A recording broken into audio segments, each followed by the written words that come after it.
नमस्कार, मैं हूं संजय शर्मा। आप देख रहे हैं 4 PM न्यूज नेटवर्क। इस देश में ही संभव हो सकता है कि एक हाई कोर्ट का जज एक समुदाय को कटमुल्ला कहे और फिर राज्यसभा सचिवालय से एक चिट्ठी जाए कि इस जज के खिलाफ कोई कार्रवाई सुप्रीम कोर्ट नहीं कर सकता, ये तो हम करेंगे और हम करेंगे नहीं। मैंने अभय दुबे जी से पूछा कि ये एक 20-25 करोड़ की आबादी के दिल पर कैसा कुठाराघात होगा जब उसको पता चलेगा कि ऐसे ऐसे जज हमारे समाज में मौजूद हैं। मैं जानता हूं कि मैंने अभय दुबे जी से जो बात की है वो अवमानना की श्रेणी में आ सकता है, लेकिन अगर कोई जज एक समुदाय को इस तरह की भाषा का इस्तेमाल करेगा तो मैं उस समुदाय के लिए इस बात का विरोध करूंगा जज का, भले वो अवमानना की श्रेणी में आए, भले मुझे वो जेल भेज दिया जाए, लेकिन जज को ऐसा नहीं कहना चाहिए। मैं अभय दुबे जी से पूछूंगा आज की राज्यसभा सचिवालय ने ऐसी चिट्ठी क्यों लिखी, और मैं पूछूंगा कि आखिर वोटर लिस्ट में इतना बड़ा हेर फेर किया जा रहा है, चुनाव आयोग को डर नहीं है कि अगर जनता सड़क पे आ गई तो फिर अंजाम क्या होगा। जेपी ने नारा दिया था सिंहासन खाली करो जनता आती है, पूरा देश खड़ा हो गया था। चुनाव आयोग का चाहिए कि अब पारदर्शिता हर हालत में वोटर लिस्ट में लाए, वरना चीजें खराब हो सकती हैं। और मैं अभय दुबे जी से पूछूंगा कि 11 साल में विश्व गुरु जी के कार्यकाल में, प्रधानमंत्री जी के कार्यकाल में क्या अच्छा हुआ, क्या बुरा हुआ। बहुत जोरदार बातचीत होगी, पूरा सुनेंगे और आप बताएंगे कि इन 11 साल के कार्यकाल में आपने क्या अच्छा पाया, क्या खराब। तो मेरा भी कुछ थोड़ा ज्ञान दर्शन होगा। अभय दुबे जी के पास चलते हैं और आप अपने कमेंट का मुझे इंतजार रहेगा। 4 PM न्यूज नेटवर्क में आपका स्वागत है। बहुत बहुत अभय दुबे जी आपका। प्रभाकर कुमार मिश्रा हैं, न्यूज 24 के बहुत जिम्मेदार किस्म के पत्रकार हैं और सुप्रीम कोर्ट की कवरेज करते हैं। जैसे मेरी सुप्रीम कोर्ट में सुनवाई थी चैनल बंद करने को लेकर, उस दिन मेरी इनसे काफी देर बात भी हुई और सुप्रीम कोर्ट के सारे निर्णयों पे बड़े बारीकी से ये निगाह रखते हैं और सुप्रीम कोर्ट के जो फैसले होते हैं वो सबसे पहले शायद न्यूज 24 पे इसीलिए आ जाते हैं क्योंकि तेज तर्रार पत्रकार हैं। इन्होंने ट्वीट किया, मैं वो ट्वीट पढ़ के सुनाता हूँ कि देश के लोगों के लिए ये बड़ा जिम्मेदार किस्म का एक ट्वीट है जो देश के लोगों को जानना चाहिए कि आखिर है क्या। उन्होंने लिखा कि राज्यसभा सचिवालय ने सुप्रीम कोर्ट को चिट्ठी लिखकर जस्टिस शेखर यादव के खिलाफ जांच रुकवा दी थी। उपराष्ट्रपति को शिकायत है कि जस्टिस यशवंत वर्मा के मामले में न्यायपालिका ने समय रहते कार्रवाई नहीं करी। मुस्लिमों को कठबुल्ला कहने वाले जस्टिस शेखर यादव के खिलाफ तत्कालीन CGI Sanjeev Khanna in house committee का इंक्वायरी का गठन करने वाले थे। सुप्रीम कोर्ट ने इस मामले में जस्टिस शेखर यादव से सफाई मांगी थी, लेकिन इस बीच राज्यसभा सचिवालय से सुप्रीम कोर्ट को चिट्ठी थी जिसमें संदेश था कि इस मामले में जांच करने का अधिकार केवल राज्यसभा को है। इस भेजे गए पत्र में कहा कि किसी भी कार्रवाई के लिए संवैधानिक अधिकार पूरी तरह से राज्यसभा के सभापति के पास है, इसलिए संसद और राष्ट्रपति ही इस पर निर्णय लेंगे। इसके बाद सीजीआई ने जांच की योजना को वहीं रोक दिया और मामला खत्म हो गया। ये एक ट्वीट है। ये बात सब जानते हैं, किसी भी जज को हटाने का फैसला जो होगा वो संसद ही करेगी। जस्टिस यशवंत वर्मा के मामले में भी यही है कि अगर महाभियोग लाएगा तो संसद ही फाइनल करेगी, लेकिन इंक्वायरी करने का राइट तो सुप्रीम कोर्ट को है। अगर कोई जज भ्रष्ट आचरण कर रहा है, गलत आचरण कर रहा है तो इंक्वायरी तो करेगा करेगा। जस्टिस शेखर यादव ने जिस तरह एक समुदाय को कठमुल्ला कहा, उससे पूरी न्यायपालिका ना सिर्फ हाईकोर्ट बल्कि सुप्रीम कोर्ट तक प्रभावित हुआ। दुर्भाग्य की बात यह है कि जस्टिस शेखर यादव अभी भी हाई कोर्ट में मौजूद हैं, काम कर रहे हैं। और अब अगर ये आज ट्वीट हुआ है सामने प्रभाकर जी की तरफ से और उसमें कहा गया कि राज्यसभा सचिवालय ने कहा कि आप कोई इंक्वायरी मत करिए, ये काम तो हमारा है, मतलब राज्यसभा के सभापति का है, आप इसमें दखल नहीं दे सकते। तो ये बड़ी गंभीर बात है कि राज्यसभा के सभापति एक ऐसे जज को बचाना जा रहे हैं जो खुलेआम एक समुदाय को कठमुल्ला कह रहा है, उनके ऊपर आरोप लगा रहा है। इतनी घिनौनी, इतनी घृणित मानसिकता का कोई जज, मैं जानता हूं ये अवमानना की श्रेणी में आएगा, लेकिन मैं अवमानना भुगतने को तैयार हूं। अगर इलाहाबाद या सुप्रीम कोर्ट का कोई जज एक समुदाय को कठमुल्ला कहेगा तो मैं किसी भी कीमत में अवमानना के मामले में जेल जाने को तैयार हूं। मैं कहूंगा कि उस जज को अपनी कुर्सी पर बैठने का अधिकार नहीं है जो 20-22 करोड़ आबादी को इस तरह घृणित शब्दों में बुला रहा है। लेकिन हैरानी की बात यह है कि राज्यसभा के सभापति कह रहे हैं सुप्रीम कोर्ट को आप इसमें इंक्वायरी मत करिए, और संजीव खन्ना ने वो इंक्वायरी रोक दी जैसे इनके ट्वीट में है। अगर ये सारी बातें सही है तो ये तो बहुत गंभीर बात है अभय जी, और ये नहीं होना चाहिए। आपको क्या लगता है? देखिए, मैं कानून का विशेषज्ञ नहीं हूं, लेकिन आपने जो पूरा ये प्रकरण बताया है, इससे मैं थोड़ा चकित भी हूं और मेरे सामान्य ज्ञान में, मेरी कॉमन सेंस में ये बात फिट नहीं हो रही। मैं ये बिल्कुल नहीं मान सकता कि सुप्रीम कोर्ट को राज्यसभा के या संसद के जजों को हटाने संबंधी अधिकारों का पता ना हो। मैं बिल्कुल नहीं मान सकता कि सुप्रीम कोर्ट को ये नहीं पता है कि ये अधिकार दरअसल केवल विधायिका को है। ये अधिकार सुप्रीम कोर्ट को नहीं है। सुप्रीम कोर्ट कोई आदेश देकर या कोई कार्रवाई करके इसको उस तरीके से नहीं हटा सकता। तो सुप्रीम कोर्ट को तो पहले से ही अधिकार होगा। तो निश्चित रूप से सुप्रीम कोर्ट, मैं मानता हूं इतना तो वो लोग सतर्कता बरत ही सकते हैं कि वो राज्यसभा के कोई भी कदम उठाते समय राज्यसभा के अधिकारों का अतिक्रमण न करे, उसके पैर के ऊपर पैर न रखे। अब यहाँ पे क्या लग रहा है कि राज्यसभा को लगा कि ये हमारे अधिकारों का अतिक्रमण कर रहे हैं और उन्हें रोकने के लिए उन्होंने वहां से सचिवालय के जरिए उनको चिट्ठी भेज दी और इस ट्वीट के मुताबिक उस चिट्ठी को देखकर सुप्रीम कोर्ट ने अपना हाथ पीछे खींच लिया। पहली बात तो यह है कि ये खबर अभी आगे और थोड़ी सी बनेगी और इसके तथ्य और साफ तौर पर निकल कर आएंगे। दूसरी बात यह है कि जब विश्व हिंदू परिषद के कार्यक्रम में इन न्यायमूर्ति महोदय ने वह अपना विवादास्पद भाषण दिया था जिसमें उन्होंने अल्पसंख्यक समुदाय को कठमुल्ला कहा, उसका अपमान किया, जो कि निश्चित रूप से निंदनीय है। उस वक्त सुप्रीम कोर्ट ने इसका संज्ञान लिया था और जहां तक मुझे ध्यान पड़ता है उस संज्ञान में उन्होंने इस पूरे प्रकरण की, जज के इस पूरे आचरण की निंदा भी की थी। अच्छा, उस वक्त राज्यसभा और राज्यसभा के सभापति ने क्या कदम उठाया मुझे तो कम से कम याद नहीं पड़ता। जिन जज महोदय के घर में जले हुए रुपए लगे थे उसके ऊपर तो उपराष्ट्रपति और राज्यसभा के सभापति धनखड़ साहब ने बहुत तरह तरह की बातें कही थी, क्योंकि उस वक्त उनका मकसद और निशाना कुछ और था। तो अपने उस निशाने को हल करने के लिए वो उन्होंने कई तरह तरह की बातें कही थी। लेकिन और इस सवाल को लेकर वो सुप्रीम कोर्ट से नाराज भी हैं। तो सुप्रीम कोर्ट ने उनको हटाने के लिए कोई कार्रवाई नहीं की। अब सुप्रीम कोर्ट उनको हटाने की कोई कार्रवाई कैसे कर सकता है जब वो खुद ही कह रहे हैं कि ये सारे अधिकार हमारे पास हैं, तो सुप्रीम कोर्ट उनको हटाने की कार्रवाई कैसे करता? तो ये बात समझ में पूरी तरीके से आ नहीं रही है। मुझे लग रहा है कि इसके अंदर कहीं ना कहीं, जैसा कि आपने अंदाजा भी लगाया है, कि जो हिंदुत्ववादी राजनीति के समर्थक हैं वो कोई दबाव पैदा कर रहे हैं। क्योंकि हिंदुत्ववादी राजनीति की एक खास बात यह है कि वो मुसलमानों के खिलाफ नफरत के ऊपर ही पनपती है और मुसलमानों के खिलाफ इस देश में आप कुछ भी कहते रहिए, आपको सजा नहीं प्राप्त होगी, आपके खिलाफ FIR भी दर्ज नहीं होगी। भाजपा के अंदर तो ऐसा करके आपको हो सकता है कि आपकी पदोन्नति हो जाए, ज्यादा संभावना यही रहती है कि आपकी पदोन्नति हो जाए। और हमारे जो उपराष्ट्रपति महोदय हैं वो राष्ट्रपति बनना चाहते हैं, वो भी अपनी पदोन्नति के लिए तैयार बैठे हुए हैं और उसके लिए वो हर इस तरह का काम करना चाहते हैं जो भाजपा के आला कमान को और इस सरकार को पसंद आता है। मुझे तो लगता है कि उसी किस्म की कोई एक पूरी गतिविधि चल रही है और इस पूरी गतिविधि में सबसे ज्यादा जिस चीज को नुकसान हो रहा है वो नुकसान ये हो रहा है कि न्यायपालिका, विधायिका और न्यायपालिका के शीर्ष पर सुप्रीम कोर्ट बैठा हुआ है। ये जो त्रिकोण है, इस त्रिकोण का जो संतुलन स्वस्थ रहेगा तभी लोकतंत्र भी स्वस्थ रहेगा। सबसे ज्यादा नुकसान उसको हो रहा है।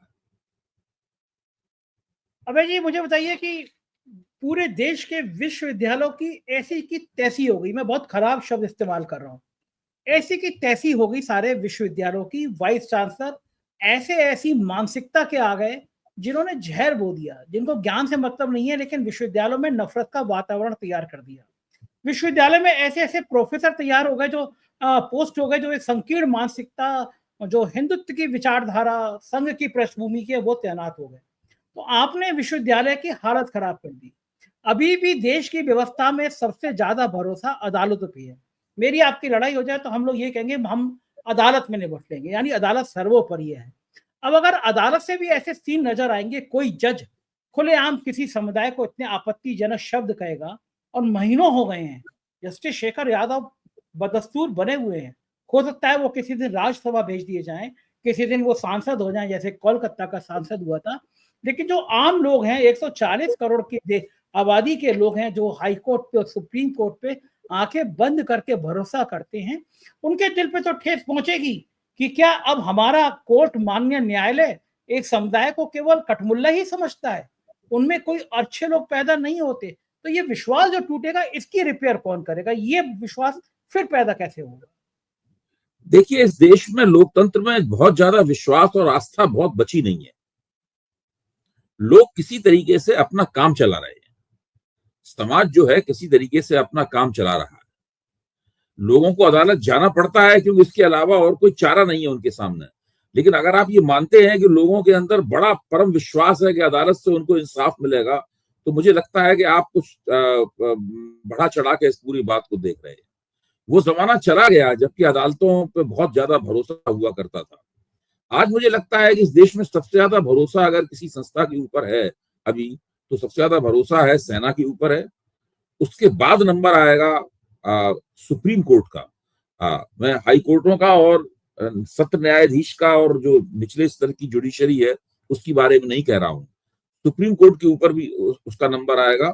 और पहले एक जमाने में चुनाव आयोग के ऊपर भी बहुत भरोसा होता था। चुनाव आयोग के ऊपर भरोसा पूरी तरीके से अब समाप्त हो चुका है। पुलिस के ऊपर और जांच एजेंसियों के ऊपर, पुलिस के ऊपर भरोसा किसी कभी भी नहीं था। जांच एजेंसियों के ऊपर, सीबीआई वगैरह के ऊपर एक जमाने में भरोसा होता था। वो भरोसा भी अब समाप्त हो चुका है जब से वो तोते वाली परिघटना हुई है और इस सरकार ने सीबीआई का जम के दुरुपयोग करना शुरू किया है। तो लोकतंत्र में संस्थाओं के ऊपर लोगों का भरोसा अब नहीं रह गया है। आप ये कह सकते हैं कि कहीं भरोसे का उल्लंघन बहुत ही घोषित रूप से नहीं हुआ है, इसकी वजह से ऐसा भ्रम होता है कि शायद भरोसा रह गया है, लेकिन ऐसा कुछ है नहीं। तो मैं ये मानता हूं कि और जहां तक जजों द्वारा दिए गए वक्तव्यों का सवाल है, मैं अगर गिनाना शुरू करूं अभी तो इतनी लंबी सूची बन जाएगी कि जजों द्वारा दिए गए अनावश्यक और आपत्तिजनक वक्तव्यों की। देखिए, एक तो वक्तव्य वो अदालत के बाहर देते हैं, एक वक्तव्य जब वो जजमेंट देते हैं, जजमेंट देते समय भी जज पता नहीं कहां की हाँकते हैं। मतलब वो केवल जिस बात पे उन्हें जजमेंट देना, फैसला देना है, उस फैसला देने के साथ साथ में बड़े अजीब तरीके से उपदेशात्मक रवैया अख्तियार करते हुए तरह तरह की ऐसी बातें करते हैं जिन बातों का दरअसल उस विषय से और उस जजमेंट से कोई खास ताल्लुक नहीं होता। जजों का प्रशिक्षण, ये एक ऐसा सवाल है जिसके ऊपर इस वक्त बहुत बड़ा सवालिया निशान लगा हुआ है। अब आपने बात की विश्वविद्यालयों की। विश्वविद्यालय पूरी तरीके से सीधे सीधे राष्ट्रीय स्वयंसेवक संघ के हाथ में है। मतलब इसमें सरकार का और कोई हिस्सा ऐसा नहीं है जिसके ऊपर राष्ट्रीय स्वयंसेवक संघ का 100% कब्जा हो। विश्वविद्यालयों में होने वाली कोई भी नियुक्ति, यहां तक के हेड ऑफ द डिपार्टमेंट बनाने की प्रक्रिया, जो कि बहुत साधारण सी प्रक्रिया है, बदलता रहता है हेड ऑफ द डिपार्टमेंट, कोई ऐसा नहीं है सारी जिंदगी के लिए कोई हेड ऑफ द डिपार्टमेंट विभागाध्यक्ष नहीं बनता। प्रिंसिपल बनाना, किस कॉलेज में कौन प्रिंसिपल बनेगा, ये यहां तक, और कुलपति, वाइस चांसलर बनाना, ये इसकी स्थिति ये है कि पूरी तरीके से सब कुछ राष्ट्रीय स्वयंसेवक संघ, उसके प्रचारक, उनके स्थानीय मुखिया, सब कुल मिलाकर सब बैठ के तय करते हैं।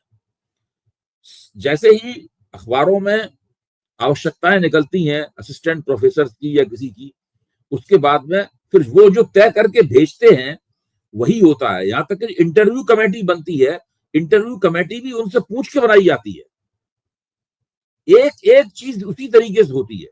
इस वक्त सारे देश के विश्वविद्यालयों का जो कवाड़ा हुआ है और शिक्षा पद्धति का कवाड़ा हुआ है, उसके लिए एक ही संस्था जिम्मेदार है, इसका नाम है राष्ट्रीय स्वयंसेवक संघ।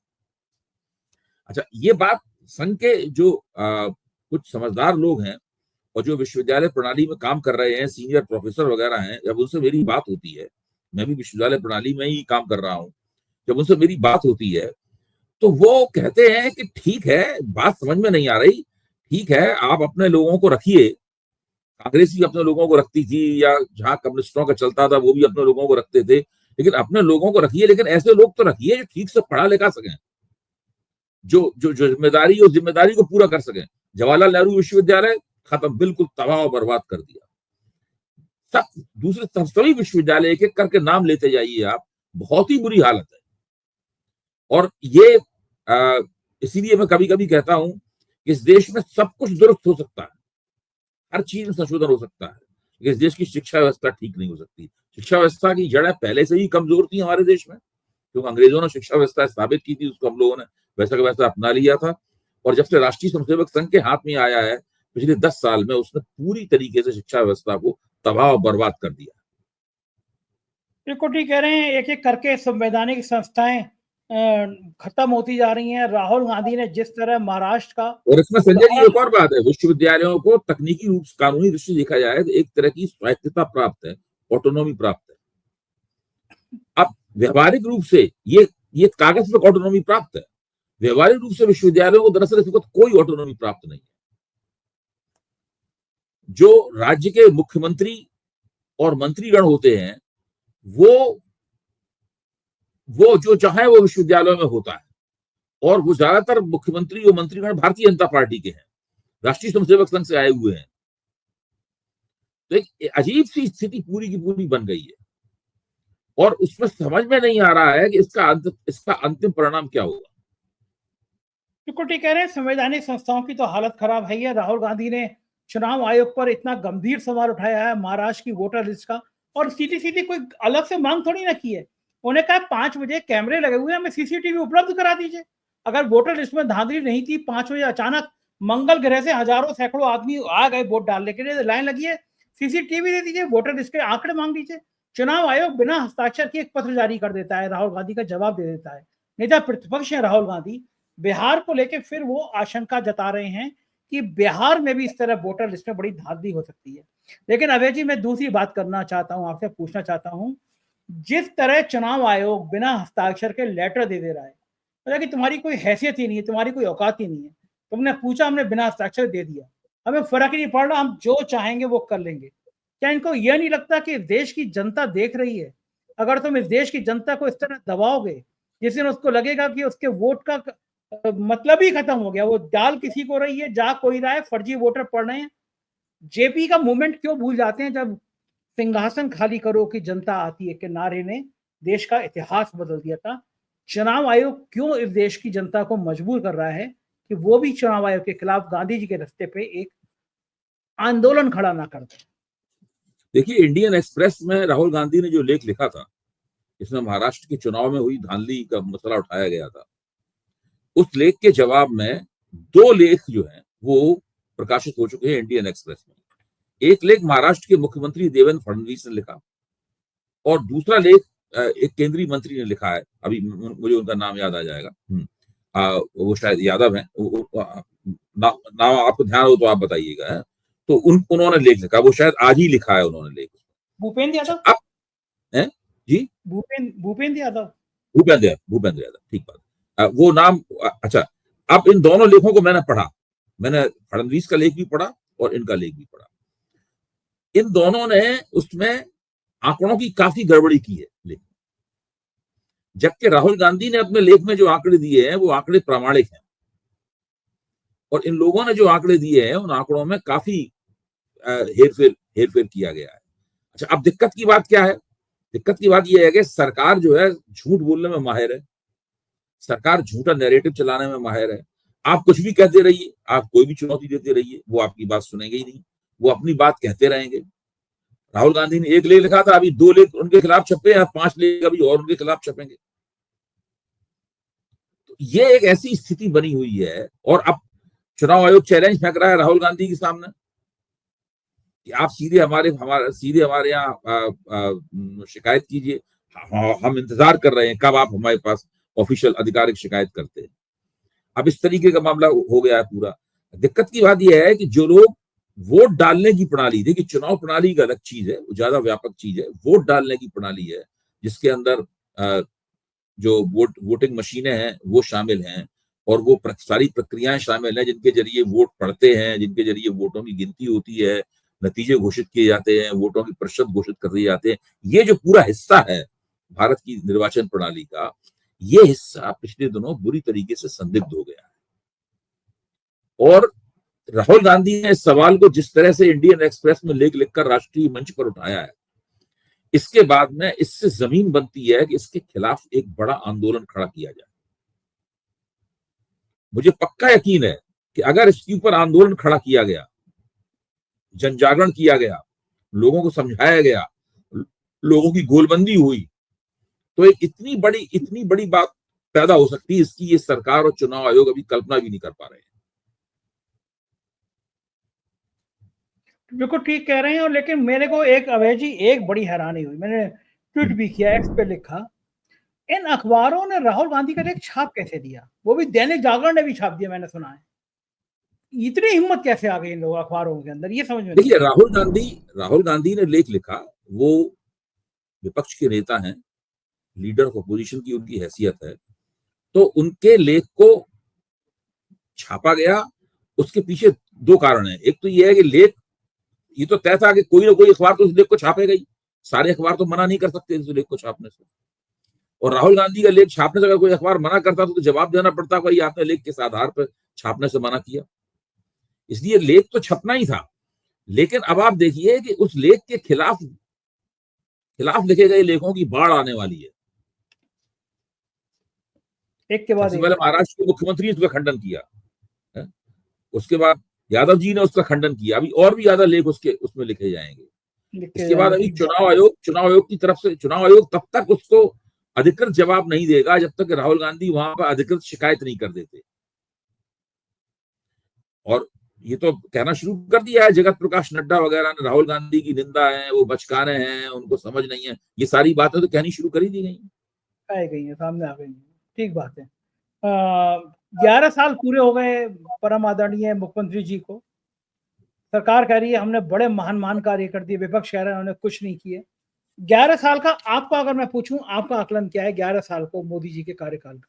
देखिए, एक सरकार जो 11 साल से चल रही है, उसके सभी पक्षों का आकलन तो एक कार्यक्रम में किया नहीं जा सकता। मैं तो आपसे अपील करूंगा कि आप इस सरकार के काम का आकलन करने के लिए 4-5 कार्यक्रमों की एक सीरीज आयोजित कीजिए, जिसके अंदर विभिन्न पहलुओं से इस सरकार के काम का आकलन हो। जरूरी है करना। आज मैं थोड़ी बात कहूंगा अर्थव्यवस्था के ऊपर। सबसे ज्यादा दावा किया जा रहा है कि इन्होंने इस देश को 5वीं सबसे बड़ी अर्थव्यवस्था बना दिया है, लोगों की बड़ी जम के सेवा की है उन्होंने। जेपी नड्डा ने ये भी कह दिया है कि लोगों की प्रति व्यक्ति आमदनी इस देश की बढ़ गई है। इस वक्त सबसे ज्यादा खराब अगर किसी चीज की हालत है तो वो है भारत की अर्थव्यवस्था। मैं इसके आपके 2 छोटे आंकड़े देता हूं, उससे बातें बिल्कुल एकदम स्पष्ट हो जाएंगी।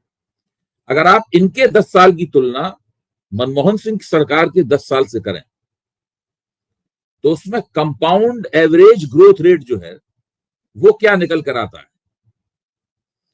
मनमोहन सिंह सरकार के 10 साल का कंपाउंड एवरेज ग्रोथ रेट जो है वो 6.7% था,